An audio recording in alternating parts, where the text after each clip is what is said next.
পরিশোধ করেছে। সংগ্রামী বন্ধুরা, আমরা বলেছি বিগত সরকারের আমলে এই শ্রমিকদের পাওনা পরিশোধের জন্য একটা চুক্তি হয়েছিল, কালো চুক্তি।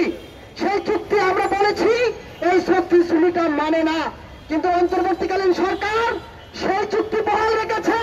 শুধু বহাল রাখে নাই, সেই চুক্তির থেকে আরো পাওনা কমিয়ে দেওয়ার জন্য মালিকদের ভাড়াটি হিসেবে কাজ করতেছে। সংগ্রামী বন্ধুরা, তাই আমরা শ্রম মন্ত্রণালয়ের মাননীয় শ্রম উপদেষ্টা, মাননীয় প্রধান উপদেষ্টার দৃষ্টি আকর্ষণ করে বলতে চাই, আজকে 18 মাস ধরে এই ডাক গ্রুপের শ্রমিকরা তার চুক্তি মোতাবেক পাওনার দাবিতে আন্দোলন সংগ্রাম করছে। এটা দেশবাসী সবাই জানে।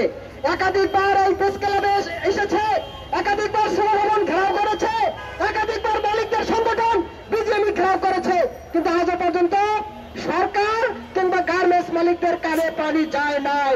তাই আমাদের কথা স্পষ্ট, যতক্ষণ না পর্যন্ত এই ডাক গ্রুপের 5টি প্রতিষ্ঠান, পিএনজেড গ্রুপের 4টি প্রতিষ্ঠান এই শ্রমিকদের পাওনা পরিশোধ করা না হবে, ততক্ষণ পর্যন্ত আমাদের এই শ্রম ভবনের সামনে আমরা অবস্থান করছি এবং আমাদের অবস্থান চলবে। এই আন্দোলন বৃহত্তর আন্দোলনের রূপ নিতে পারে যদি শ্রমিকদের পাওনা সরকার পরিশোধের কোনো ব্যবস্থা গ্রহণ না করে। যেহেতু মালিক বিদেশে পালিয়ে গিয়েছে, আমরা সরকারকে বলেছি এর আগে যে মালিকের সম্পত্তি বাজেয়াপ্ত করেন। এই এলাকা আমরা অবস্থান করব, আমরা এটা লাগাতার চলবে। যতদিন পাওনা পরিশোধ করা না হবে ততদিন পর্যন্ত এই আন্দোলন আমাদের চলবে। কেউ আমরা ঘরে ফিরে যাব না আমাদের আইনগত পাওনা পরিশোধ না হওয়া পর্যন্ত।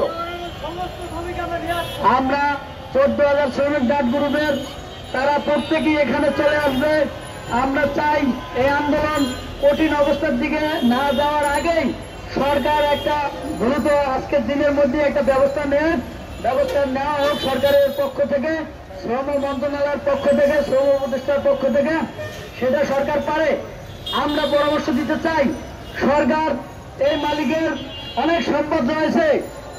বাংলাদেশের 5টা গ্রুপ, তার ডাক গ্রুপ 5টা ফ্যাক্টরি রয়েছে, আরো অনেক প্রতিষ্ঠান রয়েছে। এই গাজীপুরের সেই মামাতে তার খামার বাড়ি রয়েছে। তারপরে আমরা শুনেছি সেই কক্সবাজারে নাকি তার আবাসিক হোটেল, রেস্টুরেন্ট এগুলো রয়েছে।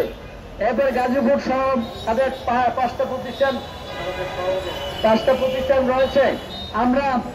আমরা এইগুলো সরকার দায়িত্ব নিয়ে এই প্রতিষ্ঠানগুলো সরকারের নিয়ন্ত্রণে নিয়ে সরকার তার মালিকের সম্পদ বাজেয়াপ্ত করে এই শ্রমিকদের আইন অনুযায়ী পাওনা পরিশোধ করা হোক।